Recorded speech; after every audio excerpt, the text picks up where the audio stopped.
والصلاة والسلام على سيد المرسلين عن عائشة رضي الله تعالى عنها قالت والله رأيت النبي صلى الله عليه وسلم يقوم على باب حجرتي والحبشة يلعبون بالحراب في المسجد ورسول الله صلى الله عليه وسلم يسترني بردائه لينظر إلى لحية بين أذنيه وعاتقي ثم يقول من أجلي حتى أكون أنا التي أنصرف فاقدروا قدر الجارية الحديثة في السن الحريصة إلى الله رواه البخاری و مسلم۔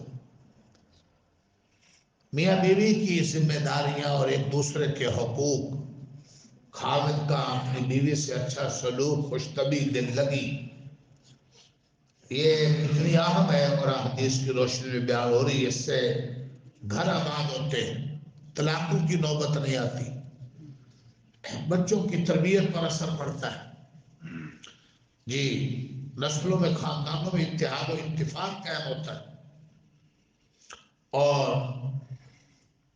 گھریلو زندگی سکون کا ذریعہ بنتا ہے۔ میاں بیوی لڑتے ہی رہے، ایک دوسرے کو کوستے ہی رہے، جی تو سکون کی بجائے بے سکونی اور الجھن اور خاندانوں کا اجڑنا اور نفرتوں کا پھیلنے کا ذریعہ بن جاتا ہے۔ یہاں تک کہ حضور پاک صلی اللہ علیہ وسلم کل آپ نے پڑھا تھا، دل لگی اور خوش طبعی کے لیے حضرت عائشہ کے ساتھ آپ دوڑے بھی ہیں 2 دفعہ۔ ایک دفعہ حضرت عائشہ آگے نکل گئی اور دوسری دفعہ حضور پاک آگے نکل گئے۔ حضرت عائشہ کا آخر میں کچھ بدن بھاری ہو گیا تھا، لیکن یہ میاں بیوی کی اپنی خوش طبعی کی مثال ہے، دوڑ، لیکن ایسی جگہ پر دوڑ نہ ہو جہاں غیر محرموں کی، اجنبیوں کی نظر پڑتی ہو، یا تو گھر میں ہو یا اپنے گھر کے سین میں ہو، چار دیواری میں ہو، یا جنگل میں کسی ایسی جگہ جہاں کسی کی نظر نہ پڑے۔ آگے دیکھیے ایک اور خوش طبعی کی مثال، بخاری مسلم کی حدیث ہے کہ حضور پاک صلی اللہ علیہ وسلم نے عائشہ کو خود کھیل دکھایا۔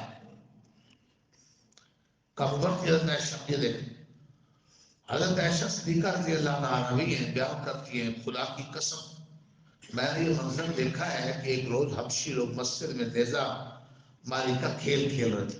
جہاد کی ٹریننگ ہوتی تھی، یا ہم کھیل نہیں ہے کہ کرکٹ کھیلنا شروع ہو جائے مسجدوں میں، یا فٹ بال اور والی بال شروع ہو جائے۔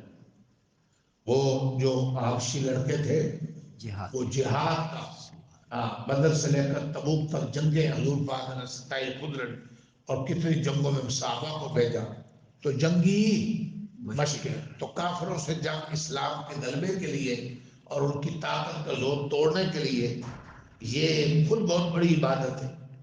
جہاد معمولی چیز نہیں، بہت بڑی عبادت ہے، قرآن حدیث میں اس کی ترغیب ہے۔ آج امت مسلمان نے مجموعی طور پر جہاد چھوڑا تو جس کا نتیجہ ہے کہ کبھی جی عراق میں اور کبھی کہیں فلسطین کشمیر میں اور جگہ جگہ مسلمانوں کا قتل عام کافروں کی ضرورت ہوتی ہے۔ جہاد ہو تم کو پتہ ہو اور مسلمان متحد ہو کر 1000 بار سوچیں کہ کوئی کارروائی کرتے ہو۔ کافروں کو دنیا میں سر چڑھ کے رہنے کا حق نہیں ہے، دب کے رہنے کا، جزیے دیں مسلمانوں۔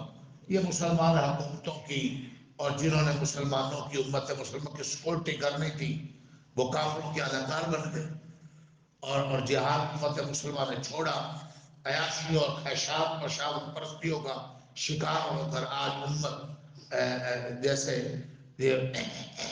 وہ بکریاں ہوتی ہیں جن کا کوئی چروایا ہے، اور بھیڑیے جیسے دل چاہے کھائیں اور نوچیں، یہ حال ہے۔ اللہ تعالیٰ فضل فرمائے۔ اور دینداروں نے، مسلمانوں نے بھی، ان کو الرجی اتنی جہاد سے ہوئی کہ جہاد کا نام لینا بھی چھوڑ دیا، آپ نماز کا نام لینا چھوڑ دیا، قرآن کا نام لینا، عبادت جس چیز کا تذکرہ چھوڑ دے وہ زندگی سے نکلتی جائے گی۔ تو یہ حبشی لوگ مسجد میں نیزہ بازی کا کھیل کھیل رہے تھے۔ رسول اللہ صلی اللہ علیہ وسلم مجھے ان کا کھیل دکھانے کے لیے میرے لیے اپنی چادر کا پردہ کر کے میرے حجرے کے دروازے پر کھڑے ہو گئے، جو مسجد ہی میں کھلتا، جیسے یہ ہے نا ہمارا کمرہ، ایسے ہی حضرت عائشہ کا گھر تھا ساتھ، تو اس کا دروازہ کہاں کھلتا تھا؟ مسجد کی طرف۔ تو حضرت عائشہ پیچھے کھڑی ہوگی اور آپ نے چادر لے لی، جی تاکہ حضرت عائشہ کو وہ لڑکے کھیلنے والے دیکھ بھی نہ سکے، اور کھیل دکھایا۔ اس لیے مردوں کے لیے عورت کو دیکھنا بالکل جائز نہیں، اور عورت کے لیے چونکہ اس نے باہر آنا جانا برقع کیا ہو، اس لیے تو برقع ہے کہ اس کو مرد غیر محرم نہ دیکھ سکے۔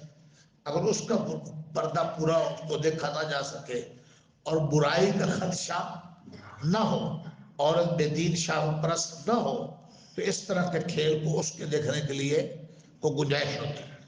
لیکن چونکہ اب بے حیائی ہے اور عورتیں بھی بے حجاب ہیں، مرد عورتوں کو، عورتیں مردوں کو، اور یہ جو آج کل کھیلے ہیں وہ تو جہاد کی ٹریننگ تھی، ان کا دین سے بھی تعلق کوئی نہیں، اس لیے بچنے کی تاکید کی جاتی ہے، یا غلط فہمی نہ ہو۔ میں آپ کے کندھے اور کان کے درمیان سے ان کا کھیل دیکھتی رہی۔ آپ صلی اللہ علیہ وسلم میری وجہ سے مسلسل کھڑے رہے۔ اب یہ بیوی کی دل جوئی، میری وجہ سے ساری انسانیت کے سردار امام الانبیاء کھڑے رہے، یہاں تک کہ میرا جی بھر گیا اور میں خود ہی لوٹ آئی۔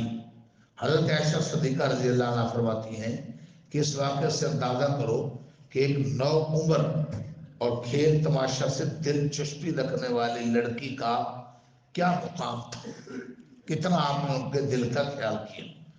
یہ واقعہ بھی بیویوں کے ساتھ رسول اللہ صلی اللہ علیہ وسلم کی حسن معاشرت اور ان کی دلجوئی اور دلداری کی انتہائی مثال ہے، اور اس میں امت کے لیے بڑا سبق ہے۔